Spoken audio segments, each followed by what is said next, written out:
እግዚአብሔር የታላቅ መከራ ዓመታችሁ ነው ብሎ በተናገረን ዓመት የጥቅምት ወር የእግዚአብሔር ድምጽ ይሄን ይላል። እኔንም ለመታዘዝ ልባችሁ ለቀና ሁሉ በዚህ ወር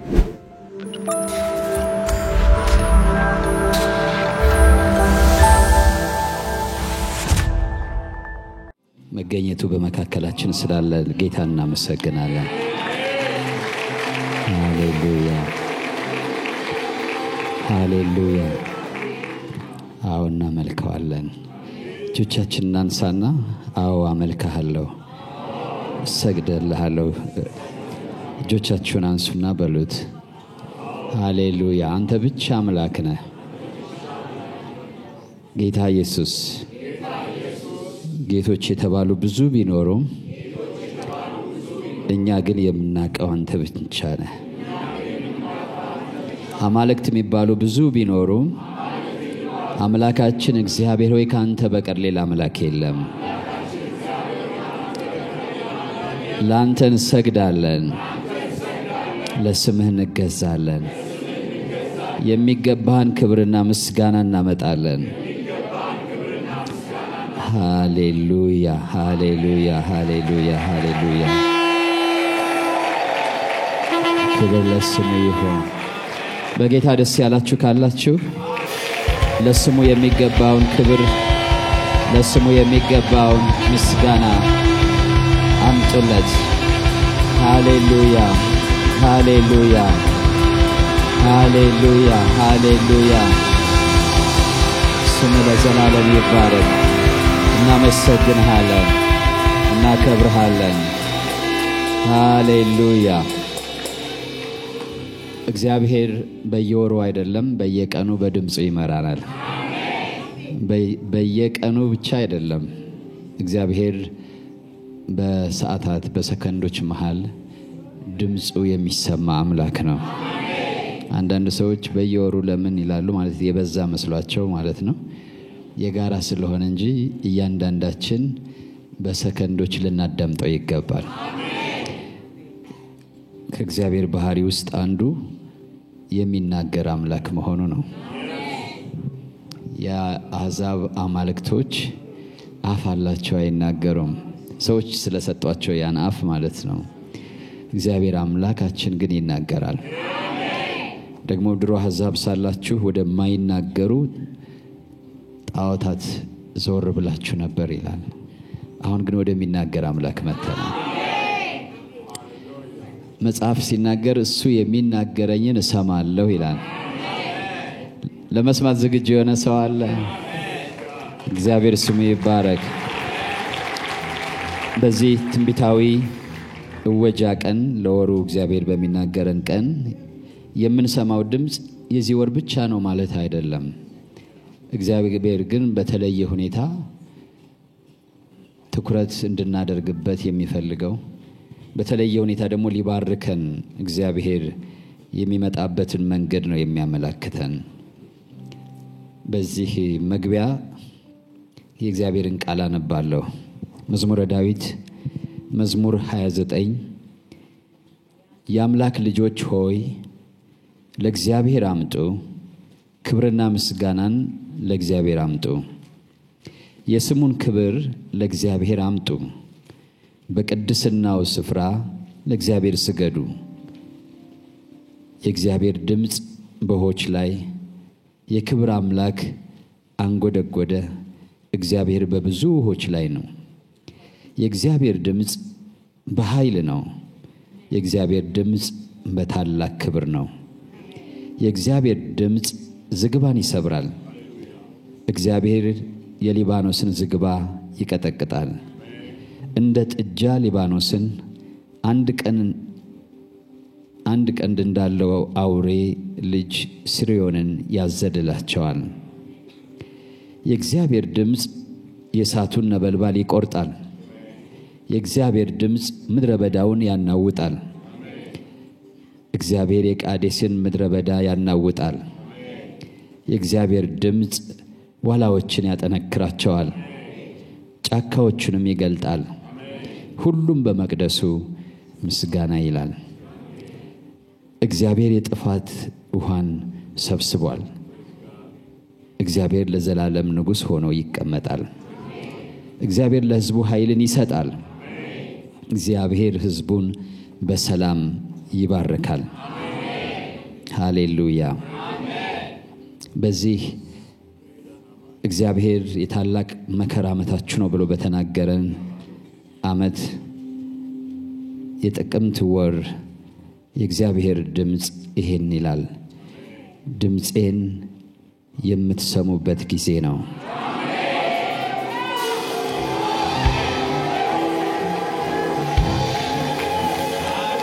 ድምፄን በመስማት ከጥፋት የምትድኑበትና ወደ በረከቴ የምትገቡበት ወራችሁ ነው። ድምፄን በመስማት ከጥፋት የምትድኑበትና ወደ በረከቴ የምትገቡበት ወር ነው።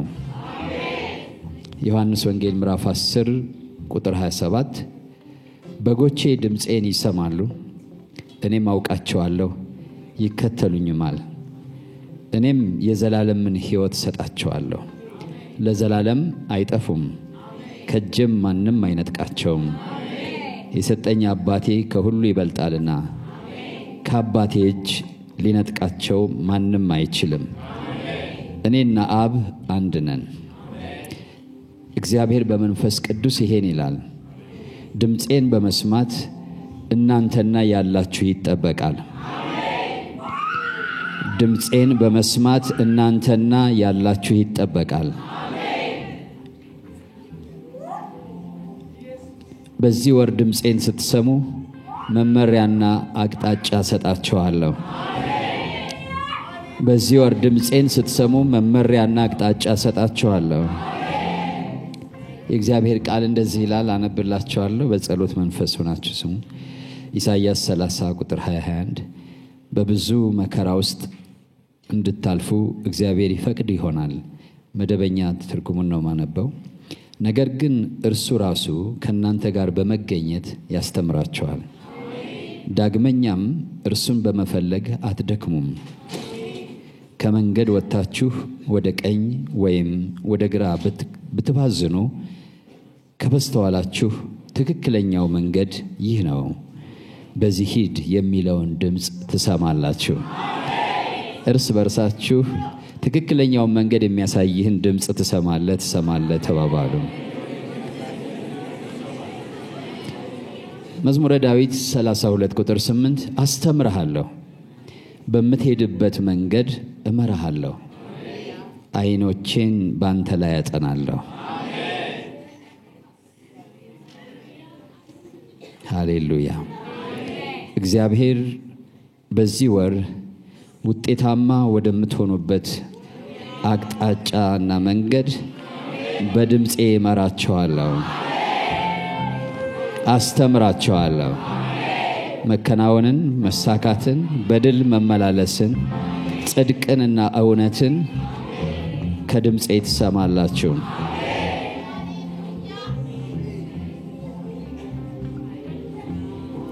ጌታ እንደዚህ ይላል በቃሉ ዮሐንስ ወንጌል ምዕራፍ 10 ቁጥር 1 እስከ 5 እውነት እውነት እላችኋለሁ ወደ በጎች በረት በበሩ የማይገባ በሌላ መንገድ ግን የሚወጣ እርሱ ሌባ ወንበዴም ነው። በበሩ የሚገባ ግን የበጎች እረኛ ነው። ለእርሱ በረኛው ይከፍትለታል፣ በጎችም ድምፁን ይሰሙታል። የራሱንም በጎች በየስማቸው ጠርቶ ይወስዳቸዋል። የራሱንም ሁሉ ካወጣቸው በኋላ በፊታቸው ይሄዳል። በጎቹም ድምፁን ያውቃሉና ይከተሉታል። ከሌላው ግን ይሸሻሉ እንጂ አይከተሉትም፣ የሌሎችን ድምፅ አያውቁምና። እግዚአብሔር ድምፄን የምትለዩበትን ጥበብ እሰጣቸዋለሁ። እኔን ለመስማት እኔንም ለመታዘዝ ልባችሁ ለቀና ሁሉ ድምፄን መለየትን ትለማመዳላችሁ። ደግሞ ጌታ እኔን በመስማት በረከትና ፍሬያማነትን የምታገኙበት ጊዜ ነው ይላል።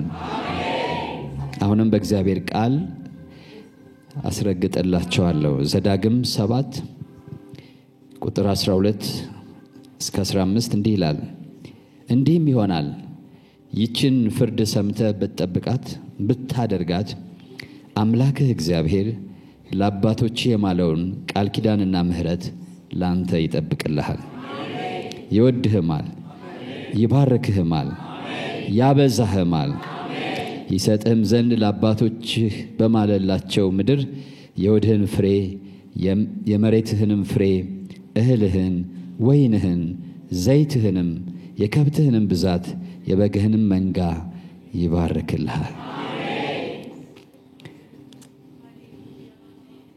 ከአሕዛብ ሁሉ ይልቅ የተባረክ ትሆናለህ በሰውና በከብትህ ዘንድ ወንድ ቢሆን ወይ ሴት ብትሆን መካን አይሆንብህም እግዚአብሔርም ሕማምን ሁሉ ካንተ ያርቃል የምታውቀውን ክፉ የግብጽ በሽታ ሁሉ ባንተ ላይ አይደርስብህም በጠላቶችም ሁሉ ላይ ያመጣባቸዋል ሃሌሉያ በዚህ ትንቢታዊ ቃል እንድትነጋገሩ ፈልጋለሁ ዛሬ እግዚአብሔር ስሙ የተባረከ ይሁን ይሄን አብራችሁ ላለ ወንድማችሁና እህታችሁ ብትሉት ደስ ይለኛል ዘወር ብላችሁ እንዲህ ይሆናል በሉትና የእግዚአብሔርን ቃል ብትሰማና ብትጠብቅ ብታደርገው አምላክህ እግዚአብሔር የገባልህን ቃል ኪዳን እና ምህረት ይጠብቅልሃል ይወድሃል ይባርክሃል ያበዛሃል ይሰጥህ ዘንድ ለአባቶች በማለላቸው ምድር የወድህን ፍሬ የእርሻህን ፍሬ የንግድህን ፍሬ የአገልግሎትህን ፍሬ እህልህን ወይንህን ዘይትህን የከብትህን ብዛት የበግህን መንጋ ይባርካል ታምናላችሁ እግዚአብሔር በእናንተ እጅ ያለውን ሁሉ ይባርካል ሃሌሉያ ሃሌሉያ ሃሌሉያ ሃሌሉያ ጌታ ኢየሱስ ሲናገር በዮሐንስ ወንጌል ምዕራፍ 15 ቁጥር 7 ላይ በእኔ ብትኖሩ ቃሎቼም በእናንተ ቢኖሩ የምትወዱትን ሁሉ ለምኑ ይሆንላችኋል እግዚአብሔር ስሙ ይባረክ አንድ ሁለት ነጥቦችን በዚህ ወር የእግዚአብሔርን ድምጽ ስናዳምጥ እግዚአብሔርን ስንሰማ የሚሆነውን እንናገርና ጌታን እናመሰግናለን እግዚአብሔር በቃሉ እንዳጸናው ድምጹን የሚሰማ የእግዚአብሔር ሴት ወንድ ልጅ መለኮታዊ ጥበቃንና መለኮታዊ አቅርቦትን የሚለማመድበት ጊዜ ይሆናል በተለየ ሁኔታ እስከዛሬ እንደማንኛውም ፍጥረታዊ ሰው ተመላለሱ የነበራችሁ እንመላለስ የነበርን በዚህ ወር በተለየ ሁኔታ የእግዚአብሔርን ድምጽ ስንሰማ እግዚአብሔር ከሰው ችሎታ በላይ የሆነ አቅርቦት ከሰው ችሎታ የሆነ ጥበቃ ያደርግልናል በመዝሙረ ዳዊት 23 እንደተጻፈው እግዚአብሔር ስሙ ይባረክ በዚህ ወር ድምጼን ትሰማላችሁ ከኔ ጋር ያላችሁ ወዳጅነት የጠበቀና የጠለቀ ይሆናል ቀረብ ብላችሁ ጠለቅ ብላችሁ ወደ ምትረዱበት ደረጃ ተሻገራላችሁ ጊዜው አሁን ነው ይላል ጌታ እግዚአብሔር ስሙ የተባረከ ይሁን ለጌታ ክብር እንስጠው ስለ ድምጹ እግዚአብሔር ስሙ ይባረክ ሃሌሉያ ሃሌሉያ ሃሌሉያ ክብር እንስጠው ለጌታ ሃሌሉያ ስሙ ለዘላለም ይባረክ ክብር ለስሙ ይሁን ክብር ለስሙ ይሁን ክብር ለስሙ ይሁን ሃሌሉያ ከመቀመጣችሁ በፊት ከዚህ በላይ ለጌታ እታዘዛለሁ ድምጽህን እሰማለሁ ሃሌሉያ ከድምጽህ በኋላ እከተላለሁ እረኛዬ ድምጽህን እለያለሁ ድምጽህን እሰማለሁ ሃሌሉያ ሃሌሉያ መንፈስ ቅዱስ ሃሌሉያ ሃሌሉያ ሃሌሉያ። ትንሽ ደቂቃ ሰከንዶች በእግዚአብሔር ፊት እንድንቆም ፈልጋለሁ በጽሞና። እግዚአብሔር እስከዛሬ ስላልተናገረ እኛም እስከዛሬ ስላልሰማን አይደለም፣ ነገር ግን እግዚአብሔር የበለጠ እንድንሰማው ፈልጓል።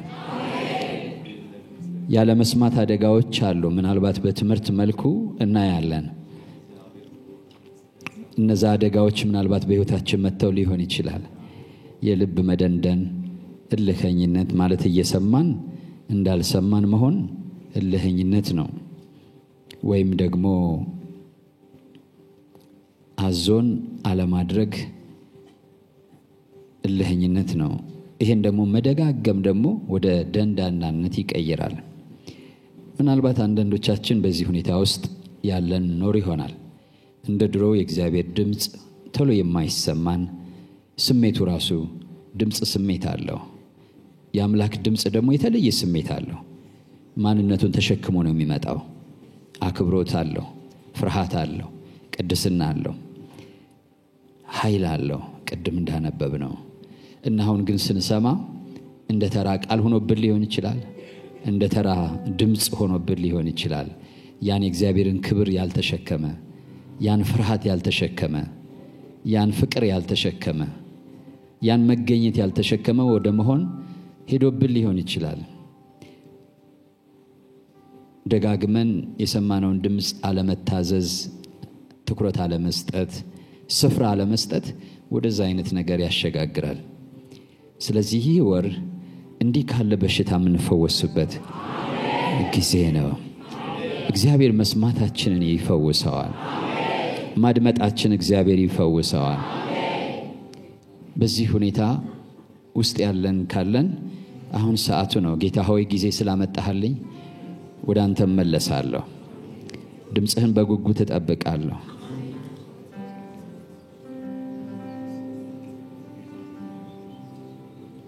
የደነደነ ልብ ካለን፣ መስማት ያቃተን ካለን ፈውሰኝ እንለዋለን።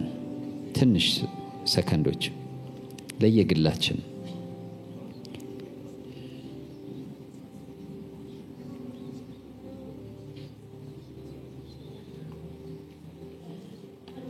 ለአንዳንዶቻችን የእግዚአብሔር ቃል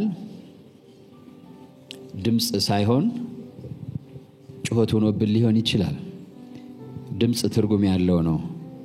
ቅድም በመዝሙረ ዳዊት ላይ ስናነብ ድምጽ ሆኖ ሲመጣ የእግዚአብሔር ቃል ኃይለኛ ነው፣ የሚሰራ ነው፣ ሕያው ነው። የእግዚአብሔርን መገኘት፣ የእግዚአብሔርን ማንነት፣ የእግዚአብሔርን ድባብ ተሸክሞ ነው የሚመጣው። ጥቅስ ሲሆን ግን እነዚህ ነገሮች የሉትም።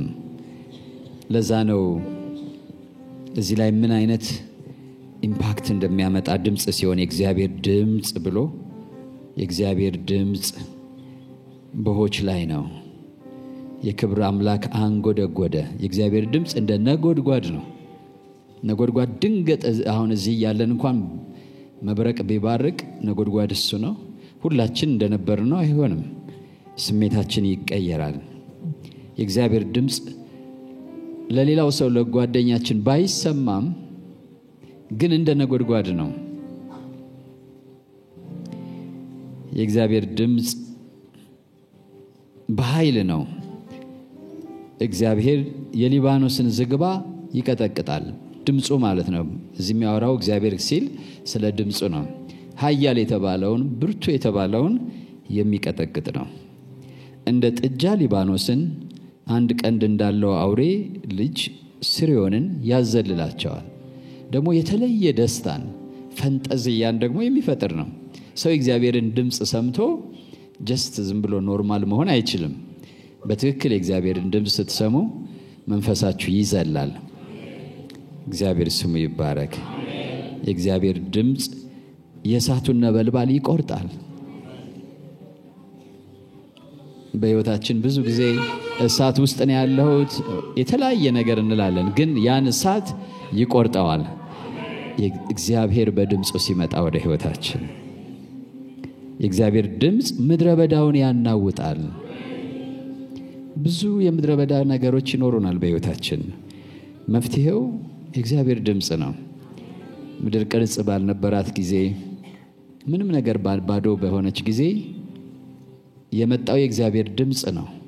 ህይወታችንም ምድረ በዳ ሲሆን ትርጉም ሲያጣ ወይም መጠለያም ስናጣ የእግዚአብሔር ድምጽ ያን ምድረ በዳ ያናውጣል።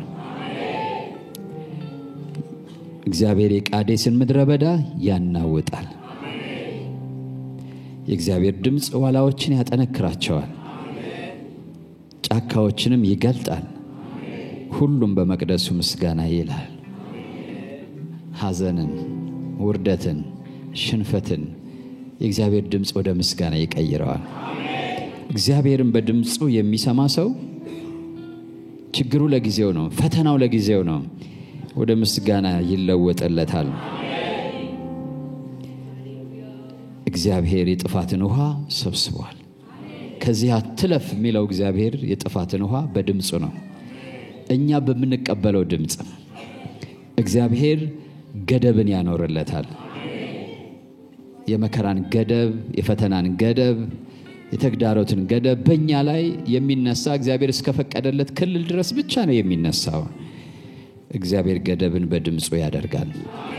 ድምጹን የምትሰሙ ሁሉ በእናንተ ላይ የተነሳው አውሎ ነፋስም ይሁን ማዕበል ገደብ አለው። ያ ገደብ የተቀመጠው በእግዚአብሔር ድምጽ ነው። እግዚአብሔር ስሙ ይባረክ። እግዚአብሔር ድምጽ ደግሞ ለሕዝቡ ኃይል ይሰጣል። ሕዝቡን በሰላም ይባርካል። የሚሰማኝ ግን በርጋታ ይቀመጣል፣ በጸጥታ። ሰው የእግዚአብሔር ድምጽ መረጋጋትን ያመጣል። ኢየሱስን ታስታውሳላችሁ? ድምጽ አሰማ አይደለ? ላውሎ ነፋሱ ለወጀቡ ጸጥ በል ዝም በል አለው ይላል። ከዛ ጸጥ አለ። የእግዚአብሔር ድምጽ ወደ ህይወታችንም ሲመጣ የእግዚአብሔርን ድምጽ ማስተናገድ ስንጀምር ብዙ ነገሮች ጸጥ ይላሉ። ከሁሉ በላይ ልባችን ራሱ ጸጥ ይላል። አእምሮን ሁሉ የሚያልፍ የእግዚአብሔር ሰላም ልባችን እና ሐሳባችን በክርስቶስ ኢየሱስ ይጠብቃል። ዛሬ ጥቅምት 2 ነው። ስለዚህ ከጥቅምት 2 ጀምሮ ጌታ ሆይ ምን ትላለህ የምንልበት ጊዜ ነው። ስለ መንገዴ ምን ትላለህ? ስለ አቋሜ ምን ትላለህ? ስለ እንቅስቃሴ ምን ትላለህ?